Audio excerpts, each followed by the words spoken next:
حضرت ابو درداء رضی اللہ تعالی عنہ کا جو بھائی بنایا تھا نا حضور علیہ السلام نے، وہ حضرت سلمان فارسی رضی اللہ عنہ کو بنایا تھا۔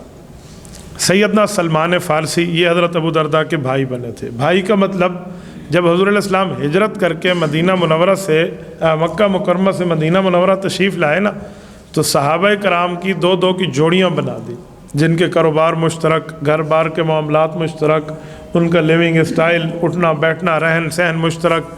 تو حضرت سلمان فارسی کو حضور پاک صلی اللہ علیہ وآلہ وسلم نے حضرت ابو درداء کا بھائی بنایا تھا۔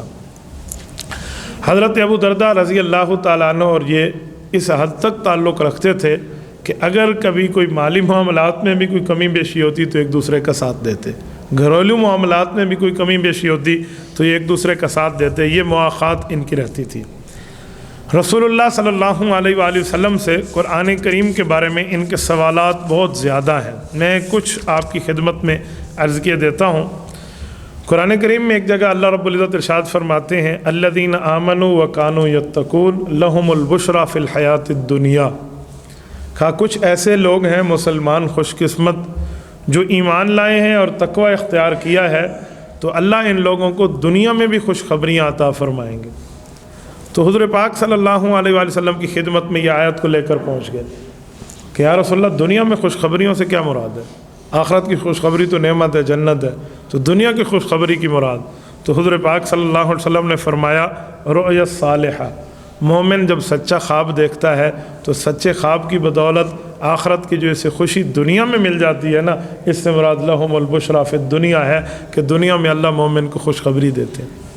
دیکھو ایک شخص کو اللہ کے رسول کی زیارت ہو جائے اور رسول اللہ صلی اللہ علیہ وسلم اس بات سے اس کے لیے خوش ہوں تو اس بندے کے لیے کتنی بڑی خوشخبری ہے۔ میرے خیال میں زندگی کی کمائی ہوئی دولت لگ جائے نا، یہ ایک نعمت اس سے بڑھ کے ہے۔ تو حضور پاک علیہ الصلوۃ والسلام نے ان کے سامنے مسئلہ حل فرمایا، تو بڑے واضح طریقے سے فرماتے تھے کہ میرے پاک پیغمبر صلی اللہ علیہ وسلم نے مجھے یوں فرمایا۔ حضور پاک صلی اللہ علیہ وسلم کی زیارت کے بارے میں بات آئی ہے تو میں ایک جملہ آپ کی خدمت میں کہہ دوں۔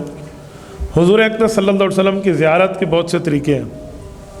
کثرت سے کوئی درود پاک پڑھے، قرآن کریم کا حافظ ہے وہ قرآن کریم پڑھ کے اللہ کے رسول کو ہدیہ کرے، وہ یہ ذکر اذکار کر کے نوافل پڑھ کے حضور پاک علیہ الصلوۃ والسلام کو ہدیہ کر دے، تو اللہ کی رحمت اس کے اوپر یوں متوجہ ہوتی ہے کہ جو اللہ کا محبوب ہے اس دھرتی پہ سب سے بڑھ کے، یہ اس کی نیکیوں میں اضافہ کرنا چاہ رہا ہے، تو رب العزت اس کو مقام اور مرتبہ عطا فرماتے ہیں۔ حضور پاک صلی اللہ علیہ وسلم کی زیارت اگر کسی شخص کو خواب میں ہو اور وہ رسول اللہ صلی اللہ علیہ وسلم کو قدر بیمار اور تکلیف میں دیکھے، تو اس سے مراد ہے کہ اس کی نیکیاں کمزور ہیں۔ اس کو حضور پاک علیہ الصلوۃ والسلام کی تکلیف سے یہی مراد لینی چاہیے کہ اپنی نیکیوں کو مضبوط کرے۔ اسی طرح اس نے حضور پاک علیہ الصلوۃ والسلام کو دیکھا ہے کہ رسول اللہ نے ان کی طرف منہ نہیں کیا، تو اس کا مطلب ہے کہ یہ شخص کسی نہ کسی جگہ میں حقوق نہیں دے رہا، اس کو حقوق دینے چاہیے۔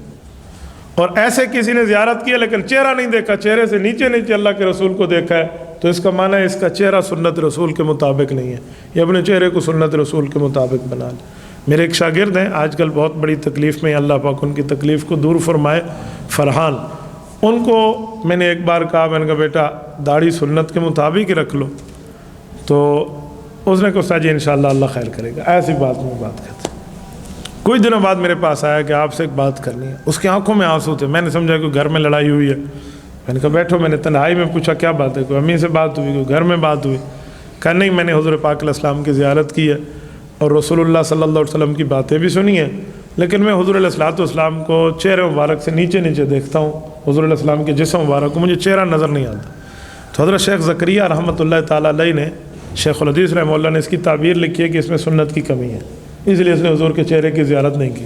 تو میں نے وہ تعبیر نکال کے ان کے سامنے رکھ دی، میں نے کہا بیٹا یہ دیکھ رہا نا، اس نے تعبیر اپنی آنکھوں سے پڑھی تو مجھے کہا میں انشاءاللہ اپنی اس سنت کو پورا کرتا ہوں، اور میں نے کہا اسے پورا کر لے، درود شریف کا اہتمام کرنا، قرآن کریم پڑھا ہوا ہو تو رسول اللہ کو ہدیہ کرو، کیونکہ حضور پر قرآن اترا ہے، اور جو پڑھ کے اللہ کے رسول کو اس کا ایصال کر دے، ایصال ثواب حضور کو بھیجے، تو اس کے لیے انشاءاللہ زیارت رسول یقینی ہے۔ تو اس نے ایسا ہی کیا۔ چند ہفتوں کے بعد اس نے آ کر، میں مولانا اشرف علی صاحب شیخ الحدیث صاحب کے ساتھ بیٹھا تھا، تو وہیں میں ہمارے پاس پہنچا اور آ کر اس نے ہمیں خواب سنایا، انہوں نے کہا میں نے رسول اللہ صلی اللہ علیہ وسلم کی زیارت کی ہے، چہرہ مبارک بھی دیکھا ہے، فلاں بزرگ کو دیکھا ہے، وہ بھی حضور کے ساتھ تھے، اللہ کے رسول صلی اللہ علیہ وسلم نے مجھے بالٹی دی ہے پانی کی کہ جاؤ جا کر غسل کر لو، اس سے مراد کیا ہے؟ اب دیکھو چہرہ دیکھ لیا نا۔ میں نے اس سے کہا کہ مجھے لگتا ہے نماز میں سستی ہے۔ کہنے لگا جی صبح کی نماز میں سستی ہے۔ میں نے کہا حدیث پاک میں ہے کہ جو بندہ 5 نمازوں کی پابندی کرتا ہے نا، تو اس کی مثال ایسے ہے جیسے وہ کہیں جا رہا اور اس کے اوپر گرد و غبار ہو، جسم میلا کچیلا ہو اور راستے میں نہر آئے اور وہ وہاں سے غسل کر لے، تیراکی کر کے بہترین خود کو نہا دھو لے، پھر آگے جائے، پھر جسم میلا ہو، پھر کہا یوں 5 نہریں آئیں اور 5 مرتبہ بندہ غسل کرے۔ تو حضور علیہ السلام نے صحابہ سے پوچھا کہ میرے صحابہ بتاؤ اس کے جسم پر کوئی میل کچیل باقی رہے گا؟ کہا جی نہیں۔ تو فرمایا کہ یہی 5 نمازوں کی مثال ہے کہ کوئی گناہ ادھر ادھر کوئی غلطی ہو جاتی ہے، بندہ معافی تلافی آ کے کر لیتا ہے تو وہ غسل ہو کر گناہوں سے بندہ صاف ہو جاتا ہے۔ تو زیارت رسول صلی اللہ علیہ وسلم کے آداب میں یہ ادب شامل ہے۔ تو حضور پاک صلی اللہ علیہ وسلم کی زیارتوں میں بعض زیارتیں ایسی ہیں جو ہر بندے کو سمجھ نہیں آتی۔ میں اس پر آپ کی خدمت میں 1-2 زیارتیں پیش کرتا ہوں۔ ہمارے والد محترم شیخ الحدیث حضرت مولانا محمود الحسن رحمۃ اللہ علیہ، اللہ ان کی قبر پہ کروڑوں اربوں رحمت نازل فرمائے، اپنے بارے میں بتاتے تھے کہ جب میں علم دین شروع کرنے لگا تھا نا پڑھنا، یہ میں آپ کو 1930 سے 1925 30 29 کی باتیں کر رہا ہوں۔ تو والد صاحب خود سناتے ہیں کہ اس وقت میں نے خواب دیکھا کہ رسول اللہ صلی اللہ علیہ وسلم کی ذات اقدس موجود ہے اور اللہ کے رسول کی پیٹھ کے پیچھے میں ٹھہرا ہوں اور رش ہے تو پسینہ آ رہا ہے، گرمی ہے، تو میں اپنے ہاتھ سے ایک پنکھے سے حضور علیہ السلام کو یوں ہوا دے رہا ہوں۔ تو کہتے ہیں یکایک میرے دل میں آیا کہ محمود تو یہ کیا کر رہا ہے؟ پنکھا وہاں جلا جاتا ہے جہاں پر مکھیاں ہٹائی جائیں، اور حضور علیہ السلام کے جسم مبارک پہ تو مکھی بیٹھ نہیں سکتی تھی، تجھ سے کوئی غلطی ہو رہی ہے، توبہ کر لے۔ کہتے میرے دل میں خیال آیا تو میرا ہاتھ کی سپیڈ ہلکی ہو گئی، بالکل ہلکی سی ہو گئی، اور میں نے اپنے ہاتھ کو روک لیا کہ تجھ سے کوئی غلطی ہے۔ تو کہتے اتنے میں اللہ کے رسول صلی اللہ علیہ وسلم نے منہ مبارک میری طرف کی اور مجھے کہا شاباش، تیز کرو تھوڑی آواز، شاباش۔ تو کہتے مجھے تسلی ہو گئی۔ بعد میں نے اپنے اساتذہ کرام سے پوچھا کہ اس خواب کی تعبیر، تو علماء کہتے تھے کہ پنکھا جلنے والی بات غلط ہے، تو اس سے مراد کیا ہے؟ تو انہوں نے مجھے کہتے ہیں ایک واقعہ نکال کے دکھایا کہ امام بخاری رحمۃ اللہ تعالیٰ علیہ نے یہی خواب دیکھا تھا۔ ان کو اس وقت کے اساتذہ نے تعبیر دی تھی کہ اللہ تجھ سے ایسے دین کا کام لے گا، دنیا اس کے اوپر عمل کرے گی اور تجھے فیض ملے گا۔ انہوں نے حدیث پاک کی وہ خدمت کی ہے، رہتی دنیا تک ان کو کروڑوں سلام پہنچتے رہیں گے۔ تو اللہ آپ سے بھی خدمت لیں گے، آپ کی اولاد سے بھی خدمت لیں گے، اس سے دین کا فیض پھیلے گا، رب العزت عطا فرمائیں گے۔ تو والد صاحب کہتے ہیں پھر مجھے تسلی ہوئی۔ ایسے حضرت امام اعظم ابو حنیفہ رحمۃ اللہ علیہ کا خواب ہے، انہوں نے خواب دیکھا حضور علیہ السلام کی زیارت کی کہ میں اللہ کے رسول کی قبر مبارک میں ہوں اور رسول اللہ کے جسم کی ہڈیاں مبارک وہاں ہیں، جسم نہیں ہے، میں ہڈیاں اکٹھے کر رہا ہوں۔ تو بہت پریشان ہوئے کہ رسول اللہ تو قبر مبارک میں حیات ہے، آپ علیہ الصلوۃ والسلام کے جسم کو مٹی نہیں کھا سکتی، تو ہڈیاں اکٹھی کرنے کا معنی ابو حنیفہ کوئی غلطی ہے۔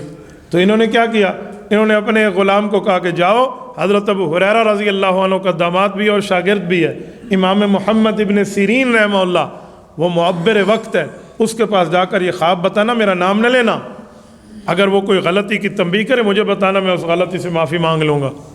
تو یہ غلام گیا، ان کو جا کر بتایا، وہ خواب کی تعبیر کے امام تھے، فن کے ماہر تھے۔ انہوں نے سے پوچھا تیرا نام کہا یہ، کام کیا کرتا ہے؟ کہا یہ کرتا ہوں۔ خواب کس نے دیکھا ہے؟ انہوں نے کہا جی بتانے والے نے کہا ہے میرا نام نہیں لینا۔ اس نے کہا تم نے نہیں دیکھا یہ خواب؟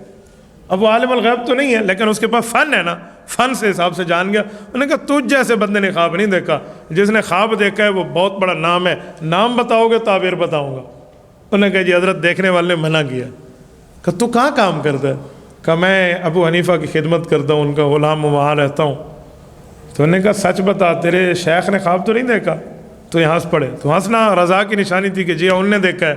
تو کہا میری طرف سے اسے خوشخبری دے کہ جو کام تو کر رہا ہے اس پر مضبوط رہنا، اس سے مراد ہڈیوں سے ہڈیاں نہیں ہیں، رسول اللہ کی ہڈیوں سے مراد رسول اللہ کی سنتیں ہیں، اور جو دنیا میں بکھری ہوئی سنتیں ہیں رب ابو حنیفہ سے کام لے گا، یہ ان سنتوں کو اکٹھا کر کے امت کے حوالے کرے گا۔ اور آج 70% امت حضرت امام اعظم ابو حنیفہ رحمہ اللہ کو فالو کر رہی ہے۔ تو خواب میں رسول اللہ صلی اللہ علیہ وسلم کی زیارت کر لینا، اس سے یہ نہ سمجھیں کہ حضور اقدس صلی اللہ علیہ وسلم کو بیمار دیکھا یا اس طرح کوئی معاملات میں دیکھا تو اپنی غلطی سمجھیں، بعض اوقات تنبیہ ہوتی ہے، بعض اوقات خوشخبری ہوتی ہے۔ تو حضور علیہ السلام نے حضرت ابو درداء رضی اللہ عنہ کو فرمایا کہ لہم البشریٰ فی الحیات الدنیا، اس سے مراد مومن کو نیک خواب ہے، نیک خواب دیکھیے گا۔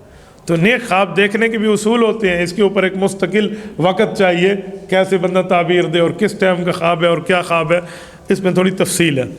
ایک اور موقع تھا، صحابہ کرام بیٹھے تھے تو حضرت ابو درداء رضی اللہ تعالیٰ عنہ سے پوچھا کہ قرآن کریم میں وَلِمَنْ خَافَ مَقَامَ رَبِّهِ جَنَّتَانِ، یہ سورۃ الرحمن میں پارہ نمبر 27 میں وَلِمَنْ خَافَ مَقَامَ رَبِّهِ جَنَّتَانِ کا سب کو ایک جنت ملے گی، لیکن جو بندہ کسی گناہ پہ آیا نا اور گناہ کر سکتا تھا اور اس کے دل میں آیا کہ اللہ دیکھ رہا ہے، اللہ کا خوف دل میں اس بندے نے گناہ چھوڑ دیا، کہ اس کا اعزاز قیامت میں ڈبل ہوگا۔ کہ وہ کیسے؟ کہ اس خوف کو اللہ پاک اس کے سامنے بطور جنت ثانیہ لائیں گے، یعنی اس بندے کو ایک نہیں 2 جنتیں ملیں گی۔ کیوں؟ اس نے قدرت کے باوجود گناہ چھوڑ دیا تھا، صرف اللہ کی خوف کی وجہ سے، اللہ کے ڈر کی وجہ سے۔ اور قرآن کریم کی دوسری جگہ سورۃ نازعات کے دوسرے رکوع میں پارہ نمبر 30 کی دوسری صورت ہے، یہاں بھی اللہ پاک یوں ارشاد فرماتے ہیں وَأَمَّا مَنْ خَافَ مَقَامَ رَبِّهِ وَنَهَى النَّفْسَ عَنِ الْهَوَىٰ فَإِنَّ الْجَنَّةَ هِيَ الْمَأْوَىٰ۔ فرمایا وہ شخص جس بندے نے اپنی جان کو یہ بات سمجھا لی کہ دیکھو گناہ نہیں کرنا، اس سے اللہ ناراض ہو جاتا ہے، اور اس نے اللہ کا خوف اپنی جان کو سمجھا لیا اور گناہ سے رک گیا، ایسے آدمی کا جنت ہم ٹھکانہ بنا دیں گے۔ تو اس آیت کے متعلق ایک شخص نے حضرت ابو درداء رضی اللہ عنہ سے پوچھا کہ آپ ارشاد فرماتے ہیں اس کے متعلق، وہ ذرا ارشاد فرما دیں یہ کس کو ملے گا؟ کہ اس میں کوئی زانی اور سارق اور چور اور ڈاکو یہ بھی شامل ہوگا ڈاکہ مارنے کے بعد؟ تو انہیں فرمایا کہ اگر اسے اپنے رب کا خوف ہوتا نا تو کبھی زنا نہ کرتا، کبھی چوری اور ڈاکہ نہ کرتا۔ مراد ہے کہ جس نے گناہ کر لیا نا یہ اس کے لیے نہیں ہے، ہاں اس کی معافی تلافی کر لے، معافی مانگ لے، تلافی کر کے بندے کو مال واپس کرے، آئندہ کوئی غلطی اور یہ گناہ سے رک جائے تب اس کے لیے مقام ملے گا، ورنہ یوں نہیں ہے کہ اس کے بعد خالی بندہ توبہ کر لے، معافی مانگ لے، تلافی نہ کرے۔ کچھ لوگ معافی اور تلافی کا فرق نہیں سمجھتے، وہ ان دونوں کو ایک سمجھتے ہیں۔ معافی کا معنی کسی بندے کے نقصان کو معاف کرا لیا، تلافی کا معنی نقصان وہ معاف نہیں کرتا تو اس کا تیوان ادا کرو، ہر جانا دو اس کو، اس کا مال واپس کرو، اسے کہتے ہیں تلافی۔ معافی بھی شرط ہے، تلافی بھی شرط ہے۔ الذین آمنوا وکانوا یتقون، ایمان لاؤ، نیکی کرو اور گناہوں سے بچو، گناہ سے بچنا معافی اور تلافی کی بنیاد پہ۔ تو یہ سیدنا ابو درداء رضی اللہ تعالیٰ عنہ اس طرح پر قرآن کریم سورۃ طارق کی ایک آیت ہے یوم تبلی السرائر، کا قیامت کے دن رازوں کو کھول دیا جائے گا۔ حضرت ابو درداء رضی اللہ تعالیٰ عنہ کی تفسیر ہے کہ اس سے مراد نمازوں کا معاملہ، زکوٰۃ کا معاملہ اور روزے کا معاملہ اور پاکیزگیوں کے معاملے ہیں، جو چیز اس میں ڈنڈی مارو گے قیامت میں رب کھول کے رکھ دے گا۔ تو کہ اب موقع ہے، اس لیے اللہ سے معافی مانگ کے توبہ کر لو تو چھپ جائے گا وہاں معاملہ، اور اگر معافی مانگ کے توبہ نہ کر لی اور گناہ پر ڈٹے ہوئے، ایسی بد نصیبی رہی کہ بندہ اس گناہ پر ہی دنیا سے گیا اور معافی نہ مانگ سکا، کل قیامت میں وہ راز کھلیں گے اس کے باپ کے سامنے، اس کی ماں کے سامنے، بھائیوں کے سامنے، بیوی کے سامنے، اولاد کے سامنے، خاندان کے سامنے، دوستوں کے سامنے، جہاں انبیاء، اولیاء، اتقیاء، اصفیاء، فقہاء، علماء، پتہ نہیں کیا کیا حضرات موجود ہوں گے، سب کے سامنے اس راز کو کھول دیا جائے گا، اور یہ بندے کی بے وہاں سبکی ہوگی، شرمندگی ہوگی۔ تو اس سے بہتر ہے کہ دنیا میں بندہ معافی مانگ لے۔ تو یہ تفسیر بھی انہوں نے قرآن کریم کی رسول اللہ صلی اللہ علیہ وسلم سے پڑھی اور امت کو بتائی۔ ایسے احادیث پاک ہے، احادیث پاک کے یہ شخص حافظ تھے، کوئی حدیث پوچھتا تو یہ فوراً حدیث سنا دیتے کہ اس حدیث سے یہ مراد ہے، اس حدیث سے یہ مراد ہے۔ رسول اللہ صلی اللہ علیہ وسلم کے دور میں یوں حدیث ہے، بلکہ بعض اوقات ایسا تھا کہ کوئی صحابی حدیث سناتا تو لوگ کہتے اچھا آپ نے حضور سے سنی ہے؟ وہ کہتے جی میں نے حضور سے سنی ہے، اور میری بات کی تصدیق کرنی ہو تو حضرت عویمر ابو درداء سے جا کر لو، وہ بھی ساتھ موجود تھے۔ یعنی یہ حدیث بھی سناتے اور حدیث کے مصدق بھی بنتے کہ تصدیق بھی کرتے کہ یہ جملہ میں نے اللہ کے رسول سے یوں سنا، یوں سنا، یوں سنا۔ رسول اللہ کی ادائیں بھی یاد تھی، صرف فرمان نہیں، ادا یاد تھی کہ حضور علیہ السلام نے یوں فرماتے وقت یوں ہاتھ ہلایا تھا یا یوں ہاتھ ہلایا تھا یا یوں ہلایا تھا، اس انگلی کی پوری سٹائل بتا دیتے کہ آپ علیہ السلام اس بات کو یوں فرما رہے ہوتے تھے۔ ایک مرتبہ خمس کا مسئلہ پیش آیا، 5واں حصہ جو وہاں سے مال غنیمت سے نکلتا ہے، فَأَنَّ لِلَّهِ خُمُسَهُ وَلِلرَّسُولِ کی آیت، صرف یہ سوال ہوا تو انہوں نے حدیث بھی سنا دی، اس کے متعلق حکم بتا دیا، رسول اللہ صلی اللہ علیہ وسلم کے دور کا واقعہ بتا دیا، اور یوں صحابہ کہتے ہیں میں یوں لگا جیسے ابھی دیکھ رہے ہیں حضور علیہ السلام کا واقعہ۔ اس طرح رسول اللہ صلی اللہ علیہ وسلم کی ادائیں ان کو یاد تھی۔ حدیث پاک میں اللہ کے رسول فرماتے ہیں نظر اللہ ممران سمع مقالتی فحفظها ووعاها واداها کما سمع، کہ اس شخص کو رب العزت خوش قسمت رکھے، خوش و خرم رکھے، اس کا چہرہ تر و تازہ رکھے، اس کی زندگی میں بہار رکھے، جو میری حدیثیں سنتا ہے، یاد کرتا ہے اور اسے سمجھتا ہے اور آگے جا کر ویسے ہی سناتا ہے جیسے میں نے فرمایا ہے، میری دعائیں اس کے ساتھ شامل ہیں۔ حضور علیہ الصلوۃ والسلام کی احادیث یاد ہونا، پیغمبر کے فرمان یاد ہوں، اور یاد ہونے کی حیثیت پہ بندہ آگے جا کر سنا دینا ویسے ہی جیسے یاد ہوئے ہیں، یہ حضور علیہ السلام کی دعا میں بندہ شامل ہو جاتا ہے۔ آج ہم کسی کو کہتے ہیں نا میرے لیے دعا کرو، حضور علیہ السلام کی دعا میں بندہ خود بخود شامل ہو جائے گا، آٹومیٹیکلی اللہ اس کو وہاں شامل فرما دیں گے اگر یہ بندہ حدیث کو سن کے آگے ایسے ہی سنا دے۔ یہ رسول اللہ صلی اللہ علیہ وسلم ایک بہت بڑے محدث تھے، بوڑھے تھے، ان میں کچھ غلطیاں بھی تھیں، یعنی کچھ ذاتی طور پہ کچھ گناہ بھی تھے، لیکن حدیث کے حافظ تھے۔ جب ان کی وفات ہوئی، ایک ان کے شاگرد، وہ بہت بڑے نیک اللہ والے صالح عالم تھے، انہوں نے خواب میں دیکھا استاد محترم کی زیارت ہوئی۔ استاد جی کیا گزری؟ وہ کچھ غلطیوں کی طرف اشارہ تھا کہ استاد جی کی کچھ غلطیاں بھی تھیں، لیکن عالم اور محدث بہت بڑے تھے۔ کہا میرے پاس فرشتے آئے، مجھ سے آ کر کہا کہ بڑھاپے میں بھی تو نے غلطیاں نہیں چھوڑی۔ تو آپ نے کیا کہا؟ کہ میں نے کہا حدثنی عبد الرزاق قال حدثنی معمر، یوں حدیث پاک کی سند پڑھی کہ مجھے میرے استاد عبد الرزاق نے بتایا، اس کو اس کے استاد معمر نے بتایا، اس کو یوں جاتے جاتے حضرت عائشہ تک۔ حضرت عائشہ نے اللہ کے رسول سے سنا کہ جو بوڑھا آدمی اسلام میں اپنی داڑھی میں سفیدی کر لے، سفیدی اس کی داڑھی میں آ جائے، رب العزت فرماتے ہیں مجھے اسے عذاب دینے میں حیا آتا ہے۔ یہ حدیث پاک جو حضور علیہ السلام کو سنی تھی، فرشتے کو سنا دی۔ تو فرشتوں نے عرض کیا میرے مولا ہم تو حساب لینے آئے، یہ بندہ دلیل لے کر آ گیا۔ تو اللہ رب العزت نے جواب میں فرمایا کہ معمر نے بھی سچ کہا، عبد الرزاق نے بھی سچ کہا، فلاں نے بھی سچ کہا، عائشہ نے بھی سچ کہا، اور میرے نبی نے بھی سچ کہا، اور میں سچوں میں سب سے بڑا سچا ہوں، اس کو معاف کر دوں۔ حدیث پاک کی دعا ہے نا رسول اللہ صلی اللہ علیہ وسلم۔ حدیث پاک ہے، ایک اور حدیث ہے من حفظ من امتی 40 حدیثا، کہ جو شخص امت محمدیہ میں 40 رسول اللہ کے فرمان کو یاد کر لے گا، 40 حدیثوں کو، حضور علیہ السلام نے فرمایا کنت لہ یوم القیامت شافعا و شہیدا، قیامت میں اس شخص کے لیے میں سفارش کر کے جنت میں لے جاؤں گا، اور اس کے ایمان کی گواہی دینی پڑی تو میں دوں گا۔ یہ حدیث پاک ہے۔ تو حضرت مولانا مفتی محمد شفیع رحمۃ اللہ علیہ، مفتی اعظم پاکستان، مولانا تقی صاحب کے والد ہیں، ان کے اللہ قبر پہ کروڑوں رحمتیں نازل فرمائے، انہوں نے 4 سے 5 صفحات میں 40 مختصر احادیث جمع کر لی ہیں۔ 6 حدیث کے نام سے وہ ملتی ہے، آپ لے لیں 4 سے 5 صفحے ہیں، بالکل یہ اتنے ہاتھ جیسے صفحے ہیں، ایک چھوٹا صفحہ ہے، 40 احادیث وہاں موجود ہیں۔ انما الاعمال بالنیات، المرء مع من احب، اس طرح مختصر 40 احادیثیں یاد ہونا کوئی مشکل نہیں ہے۔ ہم یہاں گنتی شروع کریں تو 1 لاکھ تک ہمارے بچے اٹکے نہیں، وہ یوں پڑھتے چلے جائیں تو لاکھوں تک گنتی آ سکتی ہے۔ تو 40 الفاظ رسول اللہ کے بندہ یاد کر لے، اور یہ فضیلت ملے کہ قیامت میں اللہ کے رسول سفارش بھی کرے، اور ایمان کی گواہی بھی سرکار دو عالم کی زبان اقدس سے آئے، اس سے بڑھ کے خوش قسمتی اور کیا ہو سکتی ہے؟ اور چہرہ بھی تر و تازہ رہے گا، زندگی بھی خوش بہار رہے گی، خوشگوار رہے گی۔ یہ رسول اللہ کی دعائیں شامل ہیں۔ تو یہ اس طرح رسول اللہ صلی اللہ علیہ وسلم کی حدیثیں سناتے تھے۔ جب اللہ کے رسول دنیا سے رخصت ہو گئے تو حدیثوں کے حافظ تھے، لیکن باہر کے معاملات کے، گھر کے معاملات کس سے سنو؟ گھر کے معاملات کی حدیثیں، گھر کے معاملات کے مسائل، گھر کے معاملات کے احکامات۔